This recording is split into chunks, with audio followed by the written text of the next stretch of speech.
आइए कुछ व्यावसायिक सेवाओं को समझते हैं। पहली व्यावसायिक सेवाएं बैंक को समझते हैं। बैंक का अर्थ है, बैंक वह संस्था होती है जो कि मुद्रा के लेन देन का कार्य करती है, अर्थात आवश्यकता पड़ने पर व्यक्तियों को अग्रिम ऋण या ऋण के रूप में मुद्रा को प्रदान करती है, वह लोगों की जमा को स्वीकार करती है। आजकल मुद्रा का जो लेन देन किया जाता है वह बैंक के अतिरिक्त कई और भी ऐसे कार्य हैं जहां पर साख का निर्माण यानी उधारी प्राप्त होती है।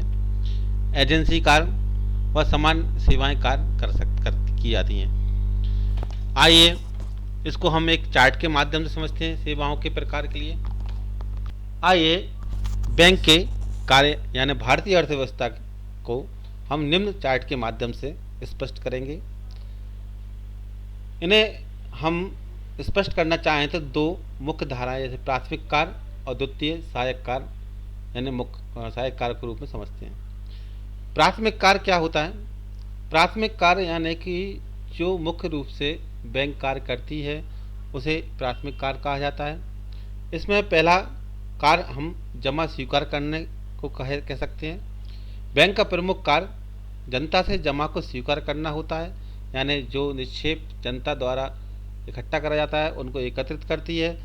बैंक विभिन्न प्रकार के ग्राहकों की आवश्यकता के अनुकूल निम्न प्रकार के खाते जैसे निश्चितकालीन जमा खाता, चालू खाता, बचत खाता, आवर्ती जमा खाता और बहुविकल्पीय जमा खाते के रूप में खाते खोलने की सुविधा प्रदान करती है।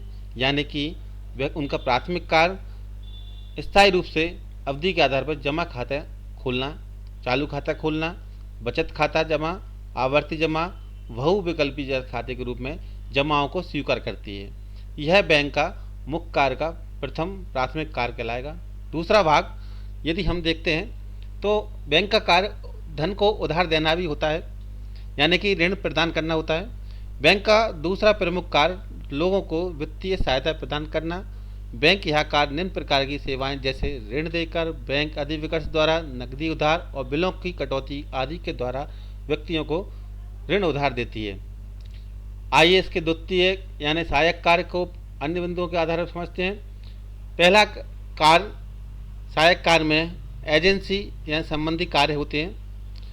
एजेंसी बैंक उपरोक्त प्राथमिक कार्यों के अतिरिक्त भी कई सहायक कार्य जैसे एजेंट के रूप में या समान उपयोगिता के कार्य के रूप में कार्य करता है। एजेंट के कार्य के रूप में यानी कि प्रतिनिधि के रूप में बैंक कार्य करती है। इसको हम निम्न बिंदुओं के आधार पर समझ सकते हैं। बैंक अपने ग्राहक की ओर से चेक, किराया, ब्याज इत्यादि एकत्रित करता है और इसी प्रकार उनकी ओर से करा और बीमा की किस्तों को आदि को अदायगी करता है। द्वितीय बिंदु, बैंक अपने ग्राहक के लिए विभिन्न प्रकार की प्रतिभूतियों की जानकारी प्राप्त करके उनकी ओर से खरीदने, बेचने और सुरक्षित रखने का कार्य भी करता है। तृतीय बिंदु, एक स्थान से दूसरे स्थान पर रुपये भेजना भी बैंक का एक महत्वपूर्ण कार्य है। इन सभी बिंदुओं के आधार पर हम बैंक को एक एजेंसी या प्रतिनिधि के रूप में समझ सकते हैं। अब इसका जो दूसरा भाग सहायक कार्य है वह समान उपयोगिता की सेवाओं का कार्य है। इसको इनके लिए हम कुछ बिंदुओं के आधार पर इसको स्पष्ट करेंगे। व्यापारिक बैंक अपने ग्राहक को सुविधा के लिए कुछ अन्य कार्य भी करता है। जैसे देखा जाए बैंक अपने ग्राहक को लॉकर्स की सुविधाएं प्रदान करता है। बैंक अपने ग्राहक को यात्रा के में जाते समय नकद राशि साथ न ले जाने की सुविधा भी और सुरक्षा की दृष्टि से यात्री चेक की सुविधा प्रदान करता है। तीसरा, अपन उदाहरण लें तो बैंक अपने ग्राहकों की आर्थिक स्थिति की सूचना देश विदेश के व्यापारियों को देते हैं तथा देश विदेश के व्यापारियों की आर्थिक स्थिति की सूचना अपने ग्राहक को देता है। बैंक अपने ग्राहक की सुविधा के लिए बैंक ड्राफ्ट और भुगतान आदेश जारी करता है। इन सभी आधारों पर हम इनके समान कार्य को या उपयुक्तता की सेवाओं को समझ चुके होंगे।